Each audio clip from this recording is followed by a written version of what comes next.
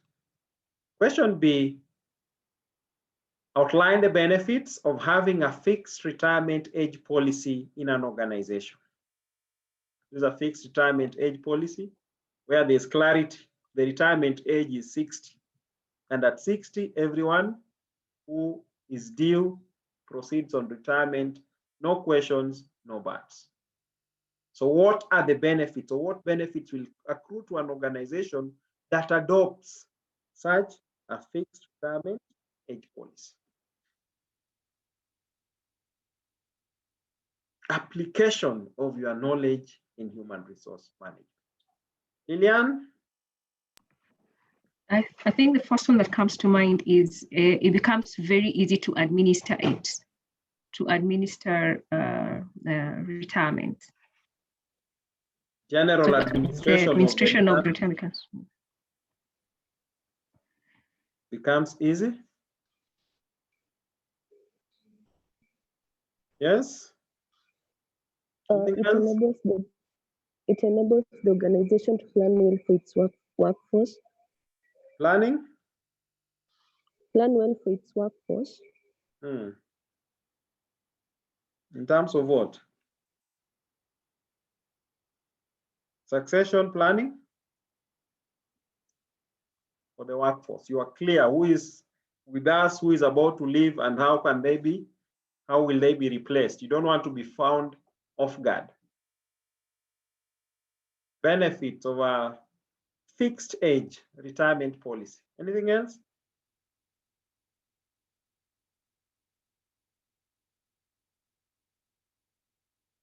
Hujaisikia kitu kama hiyo, that retirement in the civil service, for example, is 60 years. You've not heard of anything like that?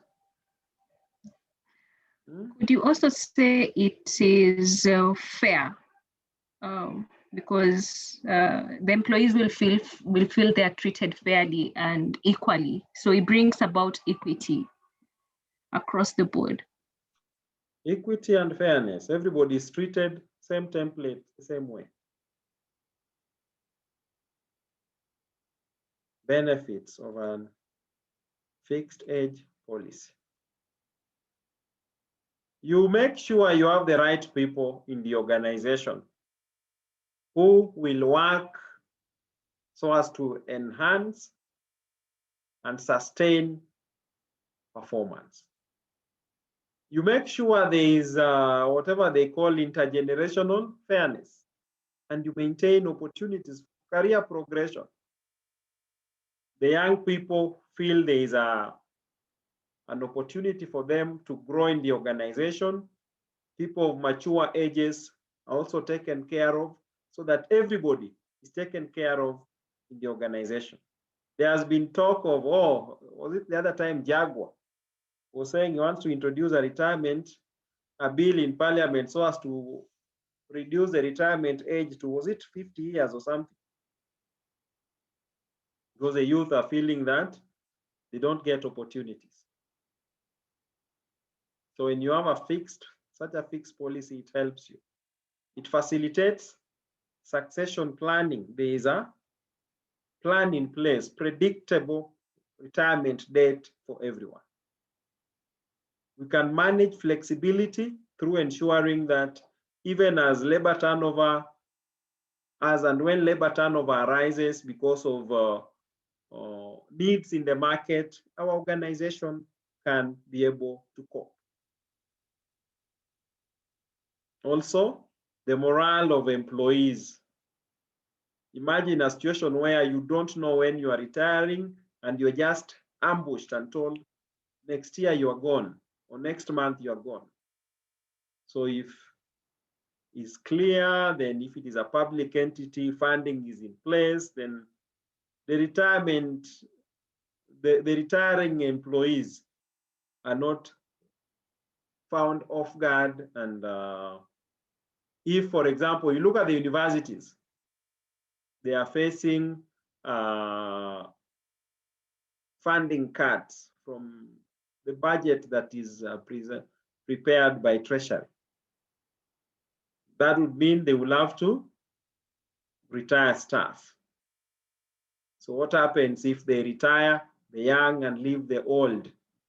Such dynamics are managed well if you have a fixed retirement policy that all who will have attained the age would have to go. Then performance and redundancy procedures are in place and are implemented in a manner that would be beneficial to the company.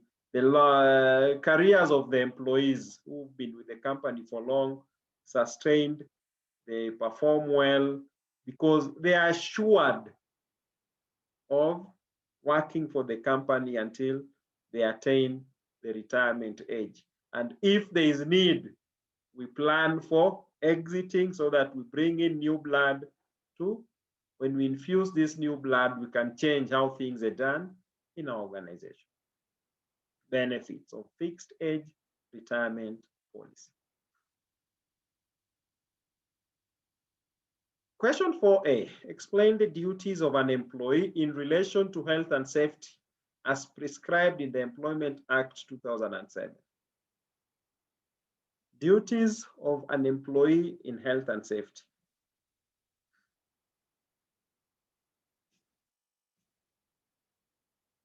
Anybody?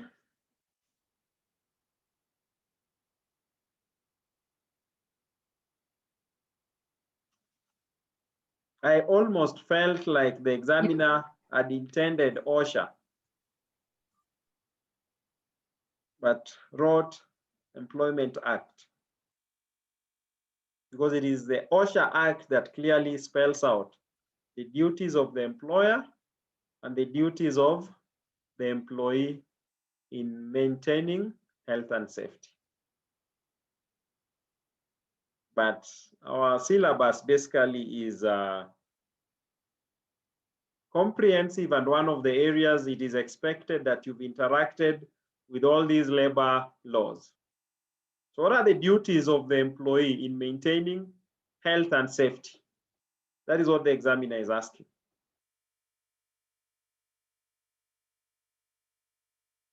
Because if we were to narrow it down to the Employment Act, then the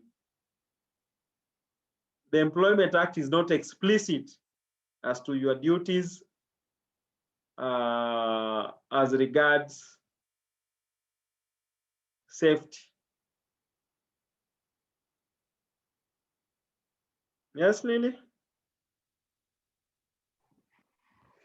The first duty of an employee is that health and safety begins with the employee. Therefore, they are put to duty to take care of their own safety and health, and that of those around them. And then the second one is, sorry? Go on, sorry.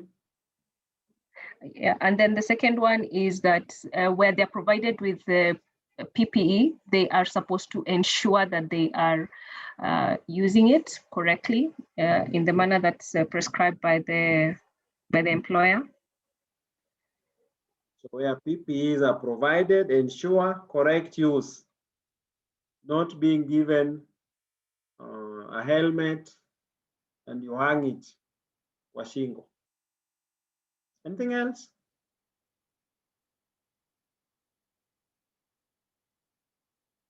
Duties of an employee in health and safety.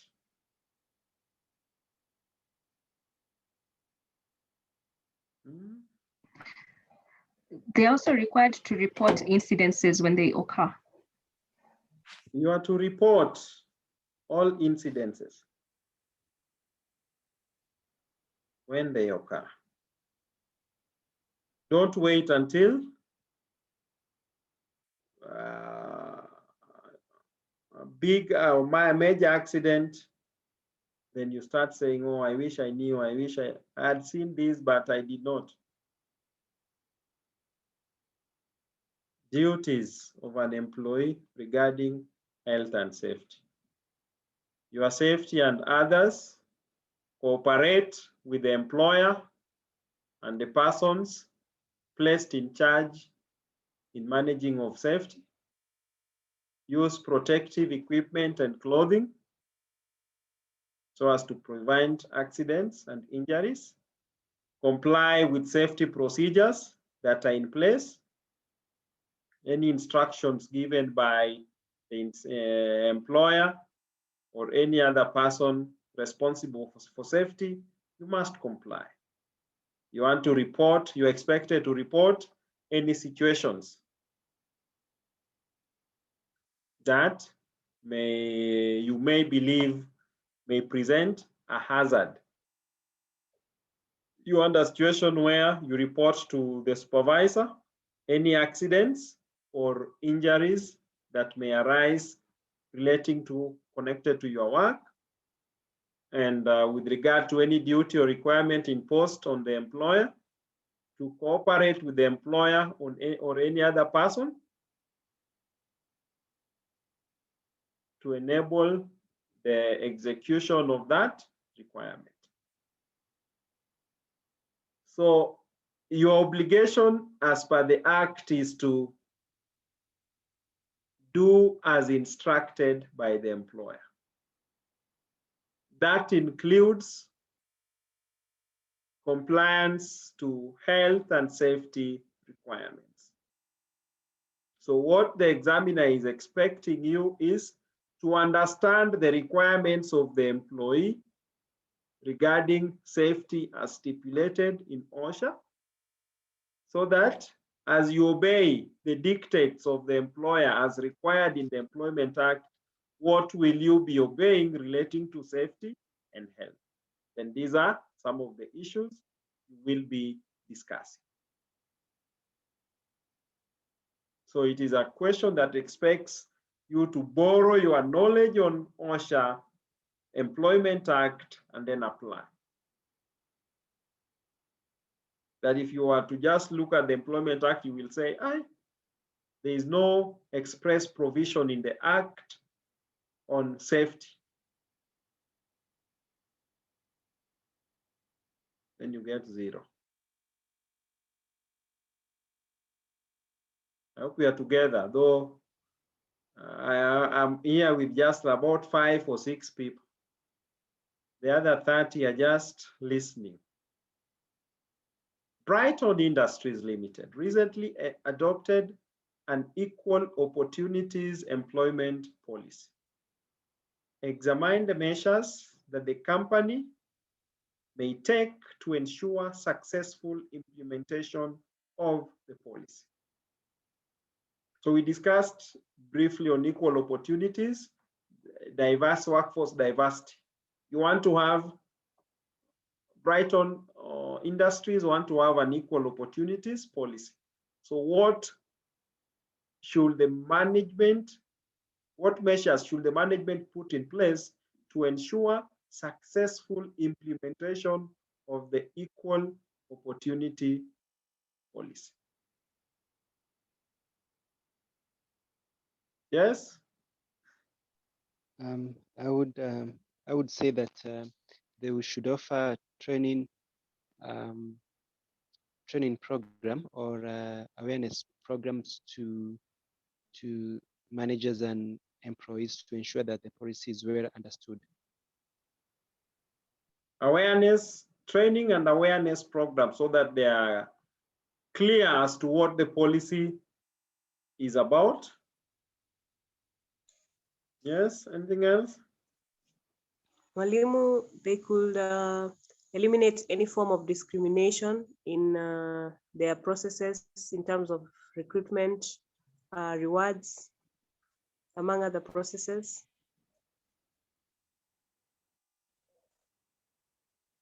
Eliminate all forms of discriminatory practices. Yes? Anything else?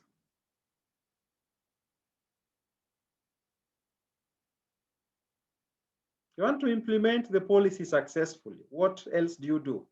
You've created awareness, you've eliminated all discriminatory practices. What else do you want to do to ensure successful implementation of the policy?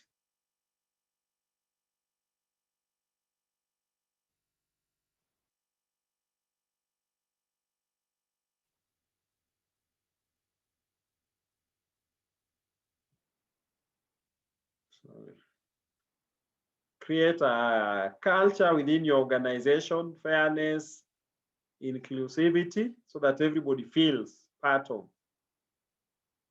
Offer all staff appropriate diversity and inclusion programs, training, the awareness that was mentioned.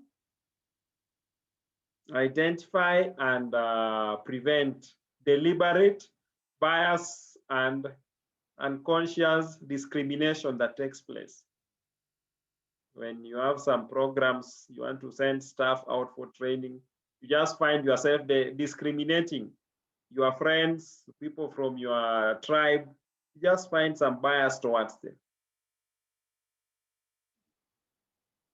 Ensure compliance with your own policy.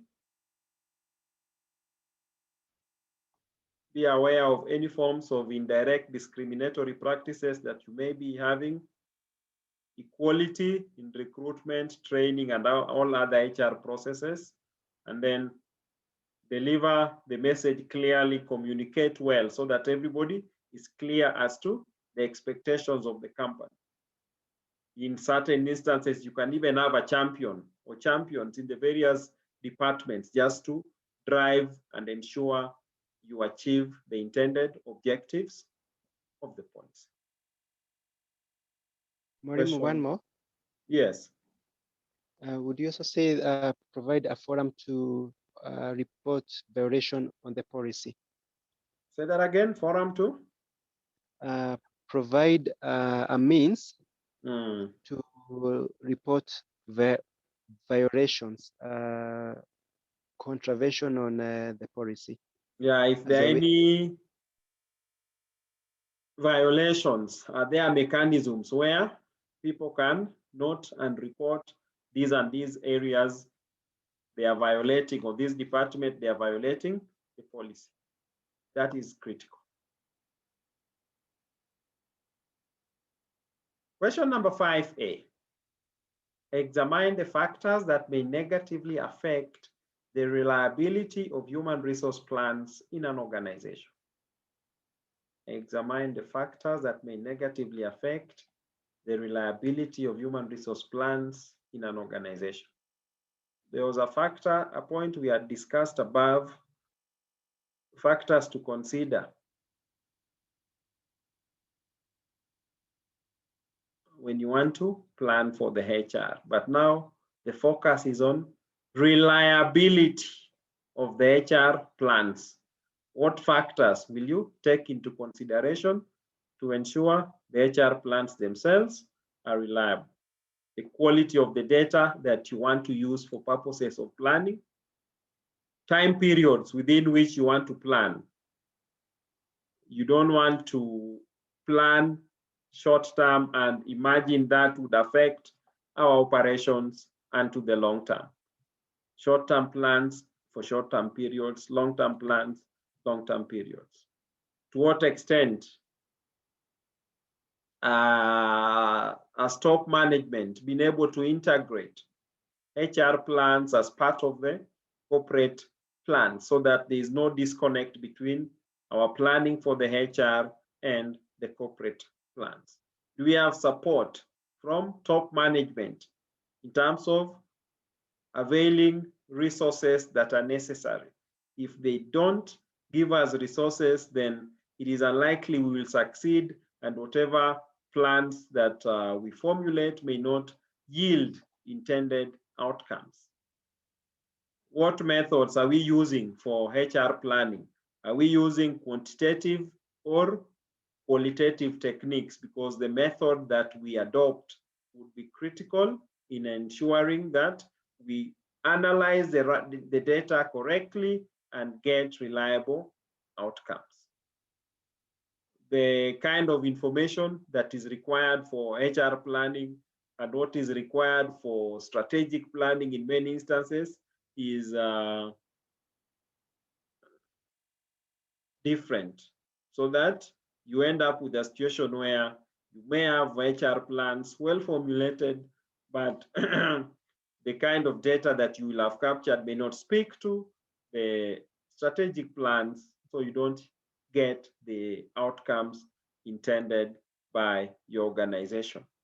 Also, there is inaccuracy of the demand and supply forecasting, will result in inaccurate estimation and affect the reliability of the data that comes up. Also, uncertainty in the labor market will affect our outcomes and the reliability of the results obtained from HR plan. Job analysis is important. Mwalimu, please go back to the slide just for a second, kindly. In which one? 4B? Sorry, 5A? 5A, kindly. So I will share the slides. Is it you want to make reference or you ask a question or write? I just wanted to check something that I missed, but if you'll share the slides, Yeah, that's okay. I'll share the slides. It's okay. I'll share the slides. So 5B, justify the importance of job analysis exercise in an organization. That is like direct from the notes. Why do you want to do job analysis? Why is it important to the organization that we carry out job analysis? Anything that comes to mind? Importance of job analysis.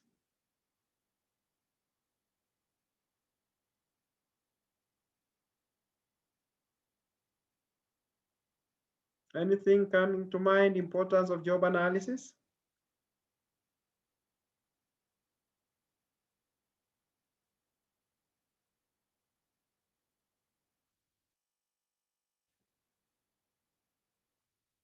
If you look at the job analysis notes, the last page,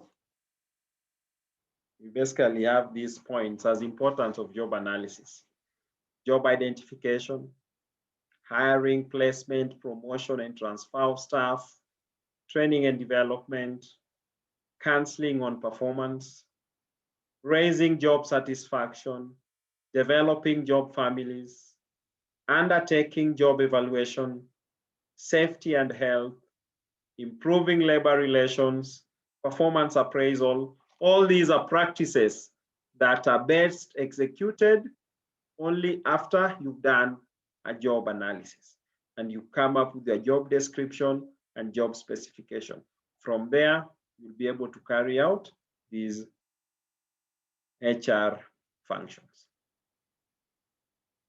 Question number 6A was on examine the limitations of using supervisor interviews as a means of collecting information about a job. That when you're doing job analysis, one of the approaches we said you can use was observation, then interviews, then using questionnaires, then work sampling, then analyzing job diaries, then analyzing the critical incidents report.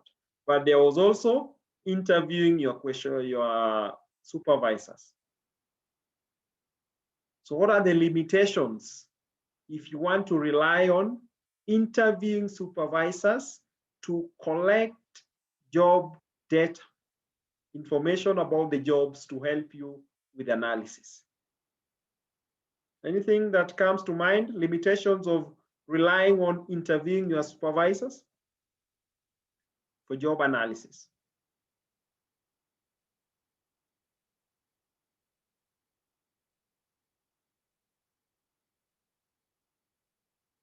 Anything? You guys are tired?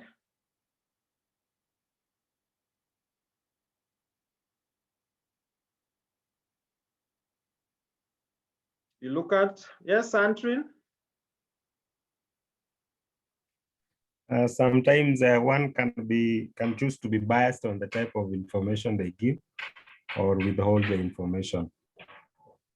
The supervisor can choose to be biased or withhold the kind of information that they will give to the analyst. Anything else? So some of the points I had come up with, maybe the supervisors or the experts that you are relying on may have poor knowledge and understanding of the job. Somebody was a HR officer many years back. The practices have changed. The context in which HR is done has changed. So you want to rely on that person to tell you what actually the officer does 2021, they may mislead you. By virtue of the experience, they understand the job. There may be scenarios where the supervisor will imagine the job is too simple, simpler than it actually is. Personal liking and bias of the supervisors will affect the kind of information they will tell you about the job. The reviewer and the job analyst at times may not fit the actual analysis, and that disconnect will affect the outcomes that we get. And then differences in terms of the levels of knowledge of the expert and the job holder will impact the kind of response and feedback they will give you. And that may misrepresent in terms of what the job is about. Then the last question. I have a question. Yes, please. Malimo, I have a question. You can go back to question 6A. Yes. Yeah, when the question said the limitation of using supervisor interview, here does the supervisor come in as part of the panelist or how? I don't understand it. I want to know what your job is about, but I go to interview your supervisor, not interview you, not observe you when you do the job, not ask you questions, not give you a questionnaire, not try to do the job myself as a job analyst, but I come to interview your supervisor. What are the limitations of me relying on interviewing your supervisor to give findings about what your job is about? So by virtue of his experience, may assume the job is too simple and misrepresent, or the supervisor may actually not have very good knowledge about your job, and that also may lead to them misrepresenting the job facts and how the job is done. The supervisor, because of their bias and liking of you or disliking you, may misrepresent facts about the job, affecting the rating. Thank you. Is that clear? Yes. Okay. Then question 6B. The examiner was asking us to assess the factors that are likely to influence external supply of labor. There are an organization, when you're planning for your HR, you'll get your HR from internal and from external. So what are some of the factors that are likely to influence external supply of labor? The supply of labor that we expect to get from outside the organization. What factors affect? We have the population, demographic factors. We have prevailing wage rate. Labor is attracted by the wage rate, so that if the wage rate offered are high, then more labor is attracted to the area. What are the working conditions? The working conditions are conducive, then labor is attracted to the area and supply is increased, and the converse is true. What are the employees' attitude towards work?